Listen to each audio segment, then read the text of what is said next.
Hello mga karelasyon, welcome uli sa ating channel. Ngayon, pag-uusapan natin ang mga ugali ng babae na secretly turn on sa mga lalaki. Oo, hindi yung obvious na physical, kundi yung mga kilos, ugali at attitude na kahit simpleng bagay lang, bigla na lang nagtra-transform sa paningin ng lalaki. Wow, ang lakas ng dating. Ito ay real talk ng lalaking marunong tumingin, hindi lang sa katawan, kundi sa karakter. Kaya kung interesado kang malaman ang mga ito, manood ka. So, huwag na tayong magpaligoy-ligoy.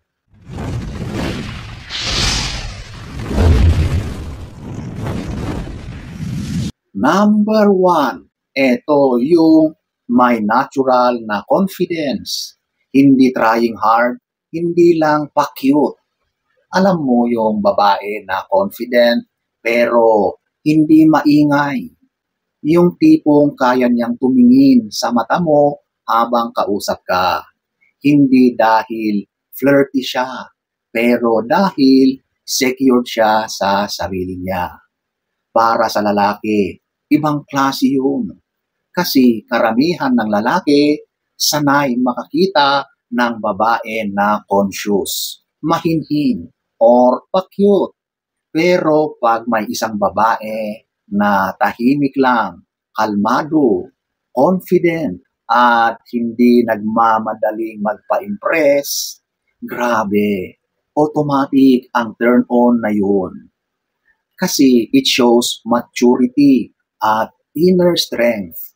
And believe me, wala nang mas hot pa sa babaeng hindi na kailangan ng validation. Number 2, yung marunong makinig. Hindi lang puro sarili niya ang pinapakinggan. Real talk ito. Bihira na ito ngayon. Kasi sa panahon ngayon ng social media, lahat gusto laging may sagot. May opinion, may post. Pero pag nakilala mo yung babaeng tahimik lang pero attentive, yung genuinely curious sa kwento mo, iba ang epekto nun. Ang lalaki ay naturally wired to feel appreciated. Kapag may nakikinig sa kanila at kapag nararamdaman ng isang lalaki na pinapakinggan siya, doon siya nagiging open, doon siya nagtatapat, at eventually nahuhulog. Turn on ba? Oo. Kasi hindi lang katawan ang gusto ng matinong lalaki, kundi gusto rin niya ng peace. Okay?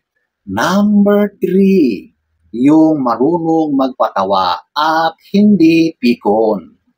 Ito yung underrated turn on. Walang mas sexy kaysa sa babaeng marunong makipagsabayan sa mga biruan. Yung hindi agad nagtatampo, hindi laging defensive, at kayang sumabay sa mga tawanan ng grupo. Hindi siya killjoy. Alam mo kasi, yung humor, it is a sign of intelligence and confidence. Kaya kapag yung babaeng nakikipagkulitan sa lalaki ng hindi offensive, automatic yan. Iba ang dating. Iba ang spark sa part ng lalaki. Sabi nga nila, kung pareho kayong tumatawa sa mga kalokohan, mas madali kayong magkakaintindihan kahit sa mga seryosong bagay. Number 4, yung may disiplina at goals sa buhay. Turn on sa lalaki ang babaeng may pangarap. Hindi kailangang mataas ang posisyon or level sa isang kumpanya. Kahit simpleng goals lang. Tulad ng gusto niyang makapagtapos, makatulong sa pamilya o sa negosyo, o kahit anong gawain para meron siyang ambag sa inyo, sa family. Kasi para sa lalaki, ang babaeng may direksyon, nakaka-inspire. Nagiging motivation siya, hindi distraction. Yung tipong kapag nakikita mong nagsusumikap siya, mapapaisip ka rin. Gusto ring mag-improve para sa kanya. Hindi ito tungkol sa pera, kundi sa mindset. Kasi sexy ang disiplina para sa lalaki. Number 5, yung marunong magdala ng sarili kahit simpleng ayos lang. Hindi kailangang full glam makeup. Minsan nga, mas naa-attract ang lalaki sa babaeng simple pero malinis, mabango at maayos tingnan. Yung tipong kahit naka-t-shirt lang pero maayos ang postura, confident ang galaw, may aura. Kasi yung aura na yan yung lumalabas kapag marunong kang mahalin ang sarili mo. Number 6, yung marunong magpakumbaba. Ito yung babaeng matalino pero hindi mayabang. Kahit alam niya ang sagot, marunong pa ring makinig. Hindi siya kailangang laging tama, pero marunong siyang tumanggap ng opinyon ng iba. Para sa lalaki, sobrang attractive yun. Kasi ang humility, bihira na. At pag may babae kang ganon, marunong magdala ng talino, ng may grace, parang gusto mong respetuhin pa siya lalo. At ito ay sobrang kaakit-akit sa mga lalaki. Number 7, yung supportive, hindi possessive. Ito yung babaeng may tiwala, yung kaya niyang hayaan kang gawin ang gusto mo, pero nandyan lang siya sa likod mo, tahimik na sumusuporta. Lalaking may ambisyon, gustong-gusto niya yan. Kasi instead of stress, nagiging peace yung babae. Hindi kailangan ng lalaki ng warden. Kailangan lang niya ng partner. At kung ikaw yung tipo ng babae na marunong magbigay ng space, you are 10 times more attractive than someone na laging nagdududa.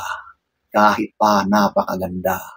Number 8, yung marunong umintindi, hindi lang laging galit. Normal na magtalo, pero ang rare ay yung babae na marunong huminga bago sumagot. Yung hindi agad nag-a-assume, hindi agad nang-aaway, at marunong magsabing, okay, usap tayo ng maayos. Grabe yun sa lalaki. Kasi sa dami ng babae na instant reaction, kapag nakilala na yung mature responder, doon masasabi, ito yung babaeng pang matagalan. Kasi nakakaintindi. Number 9, marunong magmahal ng tahimik. Hindi kailangang i-post. Hindi ko sinasabing masama ang mag-post. Pero yung babae na marunong magpahalaga privately, yung hindi na kailangan ng validation sa social media, ibang klase ang impact niyan sa lalaki. Kasi para sa lalaki, ang tunay na intimacy, hindi pang display. Yung tipong simple lang, nagluluto, mapag-alaga, tinetext ka, ina-update ka kung kumusta ka, hindi kailangang ipagsigawan sa buong mundo ang tunay na pagmamahal. Number 10, yung totoo. Hindi nagpapanggap para lang magustuhan. Ito ang pinakamalakas na turn on sa lahat.